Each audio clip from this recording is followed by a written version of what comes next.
Welcome to another episode of Two Lawyers Walk Into a Bar. Today I'm joined by, I guess I could say friend, Eddie Hept. Is that fair? I think Are we so. friends? I think so. Were we friends before this? Ever since you invited me. Is that why you threw me a bone and came on? You Yeah, felt a little bad? yeah, I'm your friend. We were downstairs talking about, hopefully no one from the city bar is listening to this, but we were talking about whether to keep going with our city bar committees because it just becomes such a grind to go to the meetings. But I just realized as I'm doing the intro, that's how we met, isn't it? On the state courts committee. I met my partner through that committee. I met you. So there's some benefit there. Definitely been. If not for that committee, there'd be no us, right? And what's better than us? So Eddie, you are besides being a Long Island trader who moved to Jersey, you are a commercial litigator and head of the aviation law or aviation litigation practice at, hopefully I'm going to say this right, Smith, Gambrell, and Russell. You nailed it. I put the emphasis on the right syllable. Well, welcome, Edward. Thank you for trekking down here. I'm very fascinated by your practice area. I don't know another aviation attorney. I think like me, you kind of started out as a general commercial attorney, commercial litigator, right?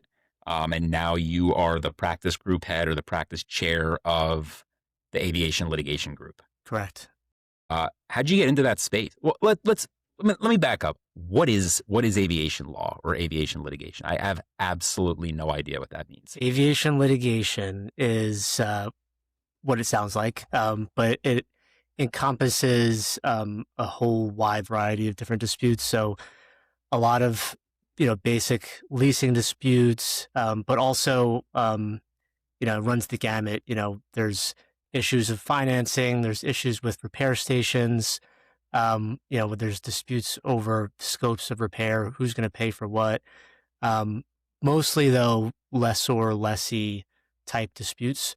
And those can involve either just a straight breach of contract, breach of lease with damages, or they can be more involved and require repossession of airframes or engines and that sort of stuff. You're fighting about planes. Correct. So do you represent, I mean, maybe it's a varied answer, but are you representing plane owners, companies that own planes for use by other people? Are they like airlines? Are they small private pilots? Like what's your practice specifically?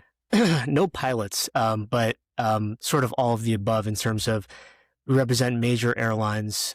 We represent 5 of the 10 largest aircraft leasing companies. So these huge owner lessor companies that basically control 50% of the world's aircraft fleet. Meaning they own the planes that we fly on, or is it like they own cargo planes or everything? Yeah, they own the planes and lease them to the airlines. So the airlines that we fly in don't own their planes? For the most part, they lease them. Yeah.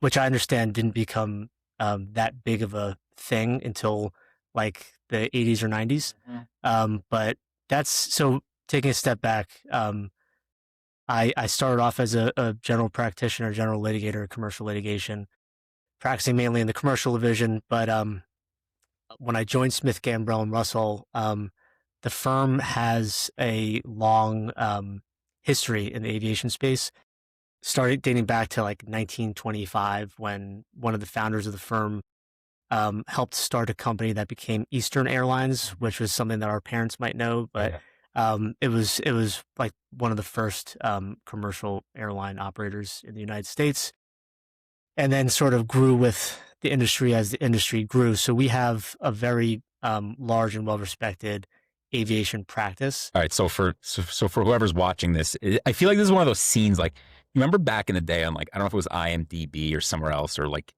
people would have these little private websites where they'd find glitches in movies and they'd be like, they cut the scene and then like the guy's tie changed color or like whatever. There's a little bit of that going on here. I think you lost like 2 or 3 articles of clothing. Anyway, so you work in this aviation space. Yes. Trained as a commercial litigator. Is this one of those things, like I think about myself, I didn't come out of law school and say real estate litigation. It was sort of like I got 1 or 2 cases by happenstance, thrived with it, liked it, started to build a book of business. Is this like you worked at a firm doing a whole lot of different things and then someone threw you an airline related case, or what was your foray into this specialty? Yeah, I mean, we more or less, I was representing a wide variety of businesses, and then here and there, I would get involved in the aviation litigation anytime there's a leasing dispute in the Southern District or something like that. And then sort of the turning point in my career in terms of leaning towards aviation litigation happened in 2022. We got a call. It was like a Thursday night. I'll never forget this. And big owner lessor, foreign owner lessor. This was right around the time that Russia invaded Ukraine, and that triggered a whole bunch of defaults under all these leases, where there was an owner that was leasing an aircraft to Russian airlines. So what's the default? Like, is there a default that says the country in which the airline is located can't like No, undertake an act of war or something? the EU basically invalidated insuring a lot of these Russian carriers, and so it So the triggered. planes are now uninsured. Correct. Interesting. And so there was three large expensive aircraft that were being leased to this Russian company. What two of which were flown back to Russia, I think, like while we were having the call or shortly thereafter. And there was one that was stuck in Hong Kong on the tarmac of this airport, and we we were tasked with bringing basically an emergency order to show cause for an injunction and an order of possession. And Where do you do that? I'm hearing that there's like a pretty hefty international component to a lot of this, right? Like the properties elsewhere. I assume you're going to go into some federal or New York City court and ask them to do something. So one of the questions you gave me, which we then threw in the garbage before this podcast, was Let's pull it out of the garbage. Go ahead. what is the structural difference between commercial litigation at large and aviation I litigation? love that you're like sticking to the talking points. I actually told you like we're just going to get rid of these. So But this is, in order to get from A to Z, I have to explain this for a second, because this case involved an international treaty called the Cape Town Convention. And so if there's any structural difference between general commercial litigation and aviation litigation, it would be that Cape Town Convention. So are you suing? All right. So let's back up. Yeah. You're representing the owner of these aircraft. Where's the owner based? In Asia. Asia. So the owner's based in some other countries. So are you asserting a claim under this convention or under the lease agreement or both? Both. So the convention is an international treaty. There's 90 countries that have signed off on it, and it governs movable objects, including aircraft. And it's really complicated. And the commentaries to the treaty itself are like hundreds of pages long. And does that give you federal jurisdiction? I haven't looked at the. I assume it does, like a claim under an international treaty or something. I don't think I've ever brought one of those. Yeah. So you go into, I'm assuming, Southern District? We went into the Southern District of New York, and just to back up, the treaty is sort of there's 90 countries that signed onto it, but it's complicated because each country can sort of opt into different provisions of the treaty. So then you have to find which options they opt into, and then the lease itself. There's other provisions of the treaty built into these leases that sort of give you rights or take rights away. So we went to the Southern District and we brought this emergency ex parte order of possession, basically requesting an order of immediate possession of this aircraft. And one of the differences between the Cape Town Convention and the federal rules of civil procedure is that all that sort of stuff about irreparable harm that you have to establish, even down to posting a bond, that can all get waived. In fact, the Cape Town Convention does not require establishing irreparable harm, and parties can waive the judge's discretion to require. So you're asking the judge bond. to give you an order directing the return of these aircraft to the owner. Correct. So then the other, not to skip over the rest of the story, but where my mind goes is I'm assuming you have to rely on the participation of some authorities in Russia to actually like. I remember I went through this at one point. I think we had a judgment against a Russian entity, and we went through this whole analysis and ultimately decided that like, oh no, I think we were trying to serve someone in Russia, and the advice we got from someone was don't even bother because you need to rely on Russian, I don't even know, Russian state apparatuses to help you do that, and like they're just never going to do it. So was that a consideration or? Notice the plane that we were seeking was in Hong Kong, not in Russia. Oh, you weren't seeking the plane? No, Okay. the two that flew to Russia, we were not seeking. That's to come and get me repossess them. land, right? Correct. This was more of a get the Southern District to issue an order of possession and use it as basically persuasive authority to the Hong Kong Civil Aviation Authority. So how did it turn out? Did you get an order to show cause signed or? We went in on Monday morning, and that day we had an order of possession sealed that the client used to get the plane flown from Hong Kong to the United States. They took it to some court or some authority over there and said, "Look, there's a directive under this treaty, and if you don't abide by it, then Hong Kong's in breach of the treaty." I guess. More or less, yeah. They used it as persuasive authority, and so that whole process went from literally Thursday. I worked over the weekend, probably slept like 3 hours total in 72 hours, and went in and got this like basically unprecedented order. Like this convention had never been enforced in that way. So I was like explaining to the Southern District judge how this treaty works, that under the Supremacy Clause of the Constitution also, it overrides the Federal Rules of Civil Procedure. And so that was one of the coolest experiences of my legal career. And then literally that Friday, so like literally at the end of that week, we did the same thing under the same treaty for a couple of GE engines that were being held in Ireland. Is this like, because I think of when we have cases where there's some sort of emergency relief you're seeking at the beginning, then like the case itself may continue. You have monetary claim.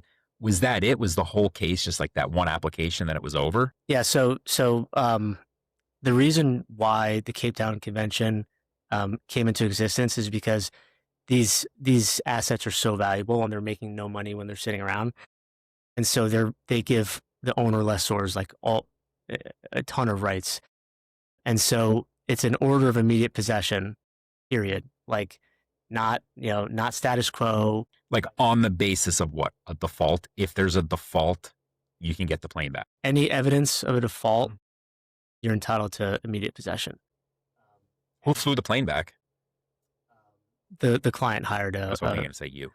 No, the client hired a company, and then we sued for damages based on damages incurred on that aircraft plus the two aircraft that were in Russia. Oh, it's the same lessee? Same lessee, 3 planes. So the 2 that went to Russia are like effectively lost, I guess, right?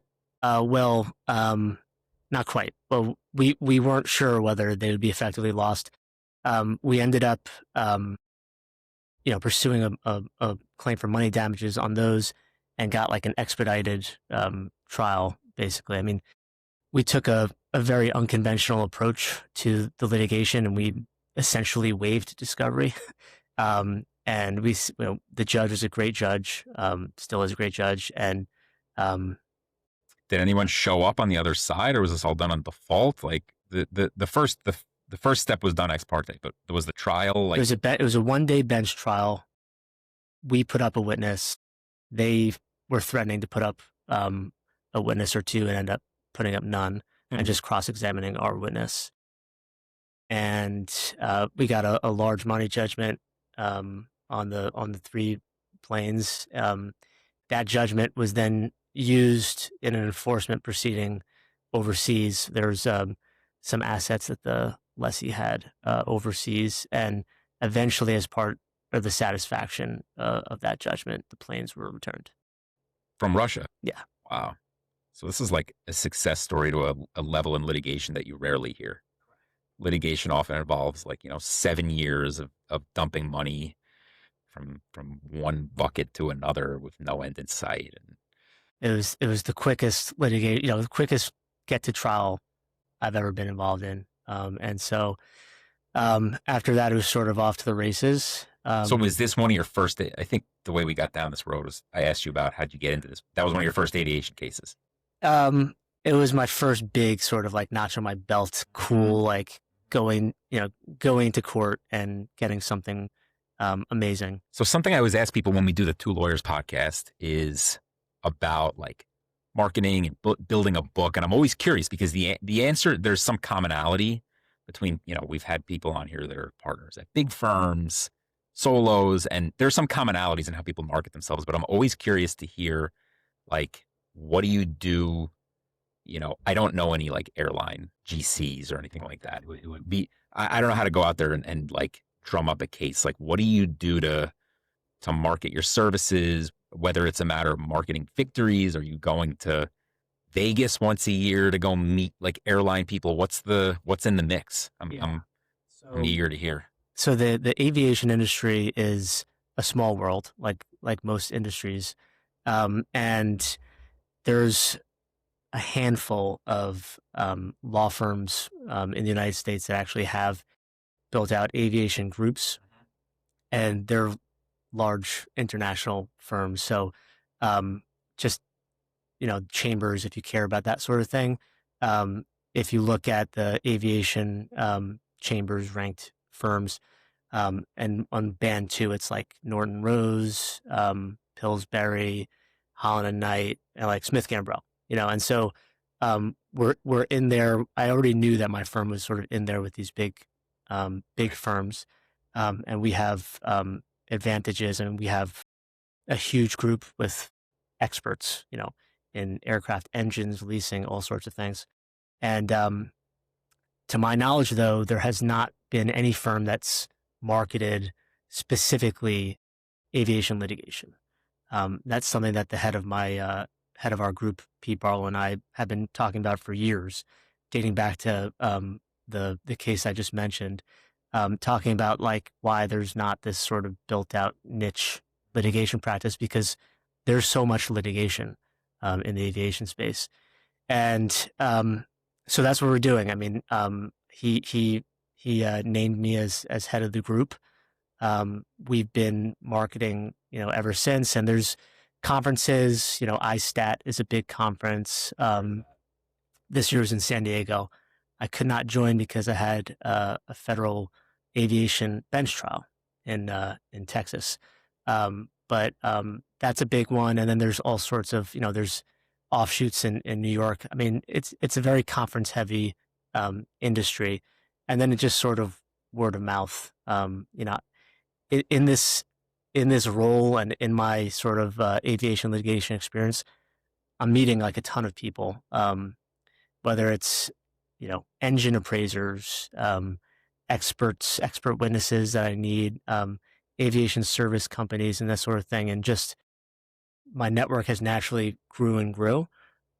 So there's the conference aspect. Then there's just also the being involved and meeting other people through litigation or disputes or pre-litigation dispute advisement. So it's been sort of a natural growth. And what is within your firm being in charge of I don't know how many people are in the group, like what your duties are, but like can you speak a little bit about what's encompassed within being a practice group leader at your firm? Yeah, I mean, right now it's just sort of trying to build it out and market it up and get recognized as sort of a brand. But it's something that we've been doing for a while. I mean, I'm the youngest litigator in like the aviation litigation niche. There's partners at my firm, John McCarthy, who's been doing this for a very long time. We have partners in Atlanta, Jason Bell and Colin Delaney, who have years and years of aviation litigation experience. And right now, sort of solidifying this group and this practice area, the goal is just to try to get the name out, try to get the recognition out, get more cases in, get our experience up, and start bringing in more associates and that sort of thing. I feel like I'm going to throw you a curveball that's not on the Okay. list, but it is something that happens since like I'll compare like in the real estate world, COVID, for example. it was a big thing for every industry, but there's a whole body of case law that like predictably grew out of COVID. Lease defaults and, can tenants get out of leases? And there's, that people just recognize like all of that is a natural outgrowth of, or at least a natural result of COVID. Is what happened with Spirit, in your estimation, like, is there just going to be like a whole wave of litigation and new cases filed? I don't know if it's dealt with in the bankruptcy court. I would just guess that there's going to be a whole flurry of people suing each other. Is that like how those things go? Yeah, I think it's nothing new. Yeah. That's the other aspect of aviation litigation. I mean, there's no escaping the inevitability of dealing with bankruptcies. You're dealing with airlines with very tight margins, and so when fuel prices rise, that Is that understood to be the culprit for Spirit, the fuel price thing? I mean, I looked it up and I probably spent 10 minutes reading on Google. I think they had gone bankrupt once and reorganized, and then effectively like you hear about bankruptcies a lot, and I know, and we all know, like, okay, reorganization, liquidation. What I heard about Spirit was they literally just ceased operations. Was that, to your knowledge, like through the bankruptcy court, or did some board or someone just say like we're done, bankruptcy or otherwise, like we're done, we're turning the lights off? I don't know with Spirit, so I don't want to assume. I do know that I believe it had a lot to do with the rising fuel costs, um, and it's not uncommon. I mean, my firm has taken airlines through bankruptcies and restructurings. It happens a lot, and that's another thing that I sort of learned in the aviation litigation world is what to be on the lookout for. And if you're structuring a deal, like if you're in litigation and you're looking at maybe settling, like always with the eye towards if there's a bankruptcy here, how is this agreement going to look if it ends up in the hands of a creditors committee or something like that. Right. Um, All right. Well, I don't want to take up too much more of your time, but why don't you tell us, you're a younger guy, you're a younger practice group leader, looking ahead like 1, 2, 3 years. What are you excited about in your personal practice? Whether it's a certain type of case, it's the marketing, it's the brand building, traveling. Assuming you like what you do, which it sounds like you do. There are a lot of miserable lawyers out there. It doesn't seem like you're one of them. What's exciting to you looking ahead? I'm excited for all of it, basically. Not to give a cop-out answer, it is it's a very exciting thing. I was in Texas 2 months ago arguing in front of a federal judge, giving a closing statement on a dispute over a GE90 engine. If you talked to me 5, 10 years ago, I wouldn't have told you I was doing that. But it's an amazing experience.